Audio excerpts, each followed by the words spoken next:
प्रियंका गांधी अपने तमाम भाषण के शुरुआत को इस शुभम द्विवेदी की कथा से शुरू करती। प्रियंका गांधी संसद में बोलती है कि 1 घंटे तक किसी ने नहीं पूछा कि वे 26 लोग जो बेसारन गए थे वो कहां रहे। कोई सुरक्षा बल नहीं, कोई हेलीकॉप्टर नहीं, कोई बैकअप नहीं। प्रियंका गांधी याद दिला देती है कि प्रियंका गांधी की जिंदगी का लॉस भी यही रहा है, वही आतंकवाद रहा है, वही लॉस ऑफ लाइफ रहा है। अगर आप ध्यान से पब्लिक स्पीकिंग के लिहाज से प्रियंका गांधी की इस स्पीच को देखें तो आप पाएंगे कि वे जो मुस्कुराहट आती है गृह मंत्री अमित शाह के चेहरे पर, वह एक बहुत नकारात्मक संदेश देने लगती है। वो आप पर भरोसा कर गए थे और आपने भगवान भरोसे छोड़ दिया। नमस्ते दोस्तों, प्लीज सिट डाउन में आपका स्वागत है। आपने देखा होगा कि हाल में पहलगांव की आतंकवादी घटना और ऑपरेशन सिंदूर पर एक लंबी बहस संसद में हुई और एक के बाद एक वक्ताओं ने संसद में अपनी बातों को रखा, पक्ष से भी रखा, विपक्ष से भी रखा। हम लोग हमेशा से ऐसा करते रहे हैं कि कम्युनिकेशन की क्लास के तौर पर, कम्युनिकेशन के लिहाज से पब्लिक स्पीकिंग का विश्लेषण करते रहे। तो आज की क्लास में हम यही करने की कोशिश करेंगे। हम उदाहरण लेंगे संसद में हुई इस बहस में किस प्रकार एक वक्ता ने बातचीत की, लेकिन आपको कंटेंट से ज्यादा इस बात को समझना है कि एक वक्ता जब बोलता है तब वह किन किन बातों का ध्यान रखता है कि वो बातें प्रभावशाली होती हैं। क्योंकि जब कोई वक्ता खड़ा होता है संसद में या किसी पब्लिक स्पीकिंग के लिए, तो वह विषय वस्तु तो स्वाभाविक है अपनी राजनीतिक प्रतिबद्धता के हिसाब से ही देगा, लेकिन उसका जो प्रभाव है वह इस बात से भी पड़ेगा कि उसने किस तरीके से बात को रखा, किस शैली का इस्तेमाल किया, उसकी बॉडी लैंग्वेज कैसी थी, उसकी भाषा कैसी थी और उसका कुल मिलाकर प्रभाव कैसा था। तो इस बहस में एक वक्ता जो कि विपक्ष से प्रियंका गांधी है, उन्होंने एक शानदार स्टोरी टेलिंग से अपनी बातचीत को शुरू किया। ध्यान से उस स्पीच को दोबारा से सुनिए, क्योंकि किसी भी कम्युनिकेशन के विद्यार्थी के लिए या ऐसे किसी भी व्यक्ति के लिए जो अपनी पब्लिक स्पीकिंग पे काम करना चाहता है, एक कम्युनिकेशन का विद्यार्थी और शिक्षक होने के नाते मैं आपको याद दिला रहा हूं कि एक शानदार उदाहरण है चीजों को समझने के लिए। तो उस स्पीच को ध्यान से सुनते हैं और समझते हैं। प्रियंका गांधी जिस कहानी से, जिस स्टोरी टेलिंग से इस बात को शुरू करती हैं, वह है story of Shubham Dwivedi. Baisaran valley जो है पहलगांव की, उसमें जो आतंकवादी घटना हुई 22 अप्रैल 2025 को, उसमें एक पात्र, उसका एक शिकार शुभम द्विवेदी है। और प्रियंका गांधी अपने तमाम भाषण के शुरुआत को इस शुभम द्विवेदी की कथा से शुरू करती है। शुभम द्विवेदी जो कि कानपुर के रहने वाले हैं, जिनकी हाल में शादी हुई थी, वे पत्नी के साथ कश्मीर घूमने गए हुए थे। कहाँ गए थे? पहलगाम की बेसारन वैली में। वो याद दिलाती है कि एक वीडियो वायरल हुआ है, जिस वीडियो में शुभम द्विवेदी जाने से पहले आपस में ताश खेल रहे हैं, हंसी मजाक कर रहे हैं। उस वीडियो को देखकर किसी को अनुमान नहीं हो सकता है कि अगले ही घंटे यह व्यक्ति, यह बेचारा अपने परिवार के साथ हंसता खेलता व्यक्ति आतंकियों की गोली का निशाना बन जाएगा। जंगल से 4 आतंकी आए, उन्होंने पहले स्थानीय गाइड को गोली मारी, फिर पर्यटकों को लाइन से खड़ा कर दिया। उसके बाद एक एक करके उन्होंने पहले जांचा कि कौन हिंदू है कौन मुसलमान, और उसके बाद लोगों को मार दिया। ये जो कहानी है, ये जो कथा है, ये जो वर्णन है, ये जो नरेशन है, पब्लिक स्पीकिंग के लिए ये नरेशन, ये स्टोरी टेलिंग प्रभाव का एक खजाना होता है। आप इस बात को समझिए कि जब आप चाहते हैं कि आपका ऑडियंस, अब जिसके लिए भी आप इस कहानी को सुना रहे हैं, जिसके लिए भी आप ये वक्तव्य दे रहे हैं, जिसके लिए भी आप ये स्टोरी टेलिंग कर रहे हैं, अगर आप उसकी राय बदलना चाहते हैं, अगर आप उस पर प्रभाव डालना चाहते हैं, तो ये बहुत जरूरी है कि आप रिलेटेबल कंटेंट दें, रिलेटेबल कंटेंट दें। और ये रिलेटेबल कंटेंट कैसे आता है? कानपुर के शुभम द्विवेदी के साथ आता है। क्यों? क्योंकि कानपुर के Shubham Dwivedi just like us है, ऑडियंस को अपने जैसे व्यक्ति की तरह दिखाई देते हैं। इसलिए शुभम द्विवेदी की कहानी उन्हें मेरी कहानी भी हो सकती है, ये महसूस करते हैं। प्रियंका गांधी संसद में बोलती है कि 1 घंटे तक किसी ने नहीं पूछा कि वे 26 लोग जो बेसारन गए थे वो कहां रहे। कोई सुरक्षा बल नहीं, कोई हेलीकॉप्टर नहीं, कोई बैकअप नहीं। And mind it, the speaker here, वक्ता कौन है यहाँ पर? वक्ता यहाँ पर एक महिला है। याद कीजिए कि पिछली बार कब हम किसी महिला को इस संवेदनशीलता के साथ संसद में बातचीत करते हुए सुनते हैं। ये सही है कि महुआ मोइत्रा जैसे शानदार पब्लिक स्पीकर्स संसद में रहे हैं और वो लोगों को प्रभावित करते रहे हैं। उससे पहले भी हम जानते हैं कि बहुत महत्वपूर्ण स्पीकर पक्ष से भी और विपक्ष से भी रहे। लेकिन स्टोरी टेलिंग का ऐसा इस्तेमाल आप कम पाएंगे संसद में स्त्री संसद सदस्यों द्वारा। प्रियंका गांधी ने वही करने की कोशिश की। वे भावहीन तरीके से वक्तव्य नहीं दे रही, बावजूद इसके कि वे जानती है कि जब भी वे दर्द की बात करेंगी, जब भी वो कष्ट की बात कहेंगी, जब भी वो लॉस की बात करेंगी, तो लोगों की स्मृति में ये बात हमेशा रहेगी बैक ऑफ द माइंड कि बोलने वाली जो वक्ता है ये वो वक्ता है जिसके परिवार पर आतंकवादी हमले हुए हैं, जिसके परिवार में ये लॉसेस हुए हैं। लेकिन बिना उनका एक बार भी उल्लेख किए हुए या बिना उनको एम्फेसाइज किए हुए प्रियंका गांधी स्मृति को कुरेदती हैं। इस्तेमाल किसका करती है, किस वक्तव्य का इस्तेमाल करती है? शुभम द्विवेदी का इस्तेमाल करती है। क्योंकि दरअसल जैसे शुभम द्विवेदी के परिवार का लॉस है, आहिस्ता से सबकॉन्शियस में, अवचेतन में प्रियंका गांधी याद दिला देती हैं कि प्रियंका गांधी की जिंदगी का लॉस भी यही रहा है, वही आतंकवाद रहा है, वही लॉस ऑफ लाइफ रहा है। सो इमोशंस बिकम रियली इंपॉर्टेंट इस कम्युनिकेशन। ध्यान से सुनिए, हालांकि ऐसा नहीं है कि उनके कम्युनिकेशन में केवल और केवल भावनाएं हैं, भावनाओं का उभार है, केवल इमोशन है।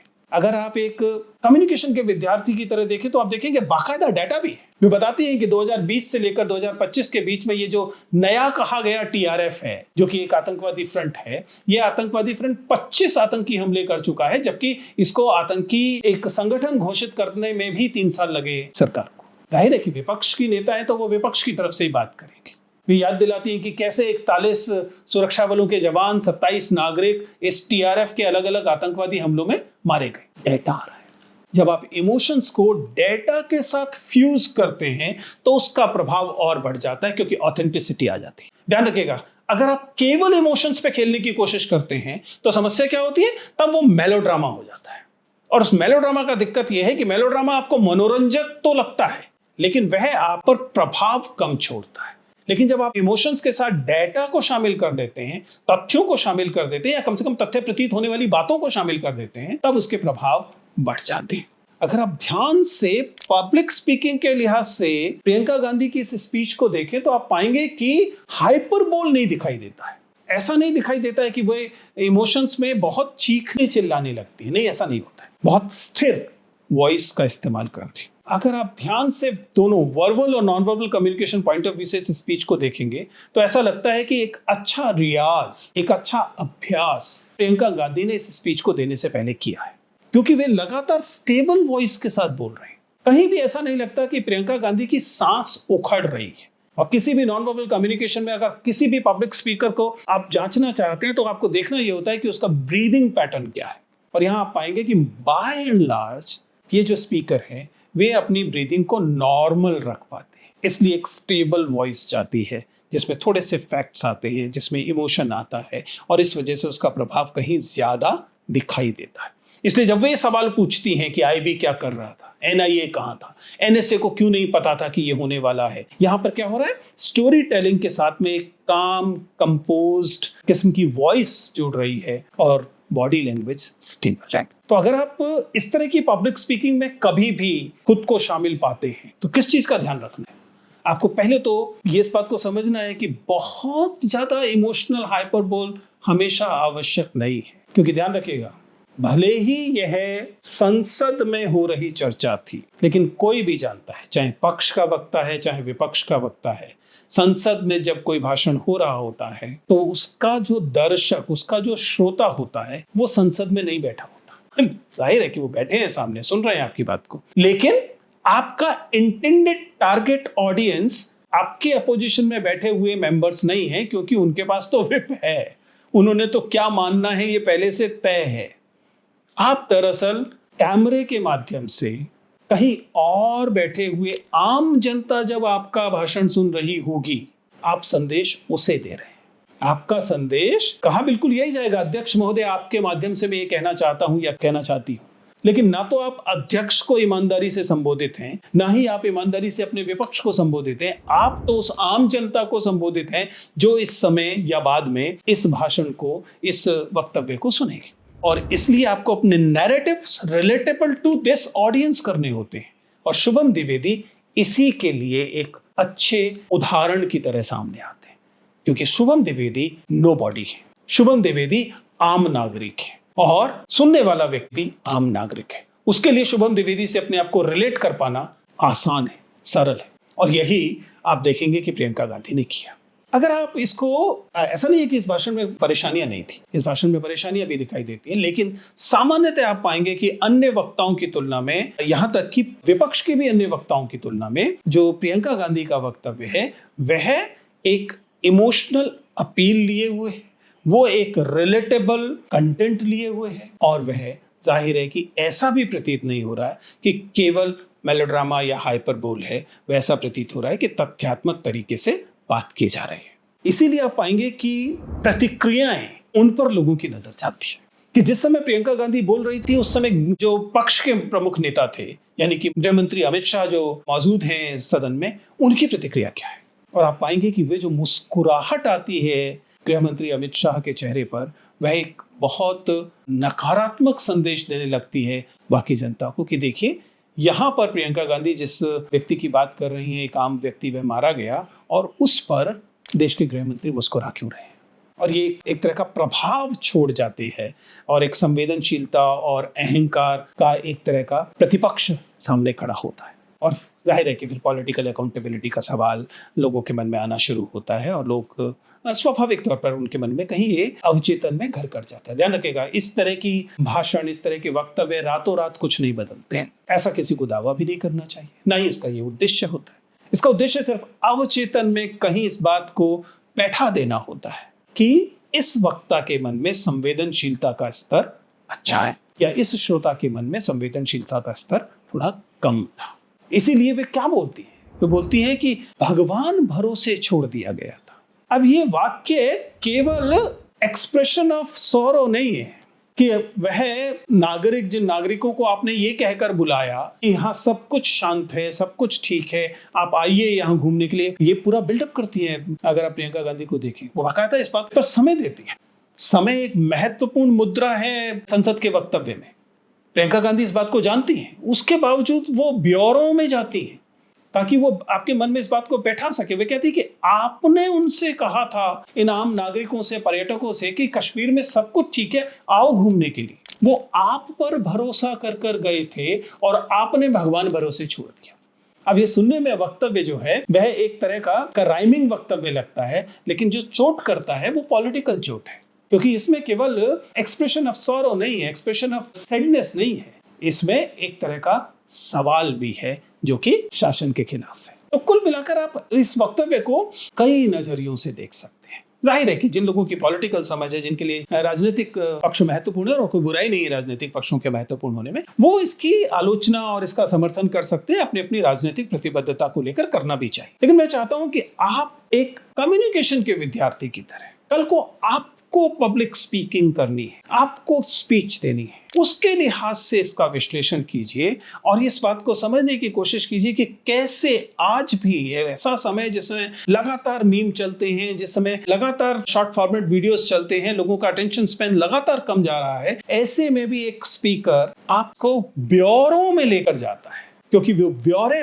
बिल्टअप करते हैं आपके इमोशंस को और उसके बाद वह तथ्य देने की कोशिश करता है। कैसे ये प्रभावशाली बन सकता है, आप भी इसे अपना सकते हैं। ऐसा नहीं है कि आपको किसी के स्टाइल को कॉपी करने की जरूरत है, लेकिन वर्बल और नॉन वर्बल कम्युनिकेशन दोनों में आपको ये ध्यान रखने की जरूरत है कि आप जितने स्थिर दिखेंगे, जितने स्टेबल दिखाई देंगे, जितने आपकी सांस सामान्य चल रही होगी, जितना आपका आई कांटेक्ट बेहतर होगा, आपका प्रभाव उतना ज्यादा होगा। लेकिन केवल इमोशंस पे नहीं चलना है, इमोशंस के साथ में आपको डेटाबेस लेकर आना है, अपने तथ्य लेकर आने हैं, तब जाकर उसका प्रभाव बढ़ता है। कई और महत्वपूर्ण वक्तव्य इसी बहस के दौरान हुए, उन सब के भी अपनी सकारात्मक और नकारात्मक चीजें थी, लेकिन हमने उदाहरण लिया प्रियंका गांधी की स्पीच को लेकर, क्योंकि प्रियंका गांधी की स्पीच ने काफी लोगों को प्रभावित किया और उस पर लंबी बहसें हुई। आप कुछ लोग उससे सहमत हुए, कुछ लोग असहमत हुए, वो अलहदा बात है, लेकिन सब लोगों ने माना कि प्रभावोत्पादकता की दृष्टि से यह स्पीच इंपॉर्टेंट थी। तो फिर हम लोगों को यह समझना था कि आखिर इसका प्रभाव बाकी स्पीच की तुलना में ज्यादा क्यों माना जा रहा था, और ये इसलिए ज्यादा माना जा रहा था क्योंकि ये रिलेटेबल कंटेंट था, क्योंकि ये नरेशन था, और ये नरेशन लोगों के मन में उस लॉस को भी जगाता था, उस सहानुभूति को, उस संवेदना को भी जगाता था जो लोगों की इस वक्ता के साथ, प्रियंका गांधी के साथ पहले से जुड़ती है, क्योंकि वे खुद इस लॉस से पॉलिटिकल स्फीयर में आती है। तो ये कुछ पक्ष थे जिनका आप ध्यान रख सकते हैं किसी भी पब्लिक स्पीकिंग के एनालिसिस में। धन्यवाद।